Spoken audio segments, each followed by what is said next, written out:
अस्सलाम वालेकुम दोस्तों, महकमा मौसमियात की ताज़ा तरीन अपडेट से पेश खिदमत है। महकमा मौसमियात ने कराची में मज़ीद 3 दिन बारिश की पेश गोई कर दी। आइए मुकम्मल तफसीलात जानते हैं, लेकिन इससे पहले वीडियो को लाइक करके चैनल को सब्सक्राइब कर दें और बेल आइकन को इनेबल करना ना भूलें। बहुत शुक्रिया।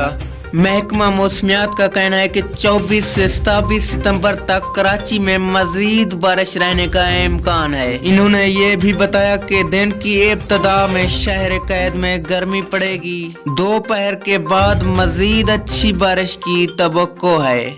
महकमा मौसमियात का कहना है कि कहीं वक्फे से मूसलाधार बारिश भी हो सकती है। महकमा मौसमियात के मुताबिक सबसे ज्यादा बारिश सरजानी टाउन में 70 मिलीमीटर रिकॉर्ड की गई। कराची में जोरदार बारिश ने एक बार फिर जिंदगी को दरहम बरहम कर दिया। दोस्तों, हमें दीजिए इजाजत। अल्लाह निगहबान।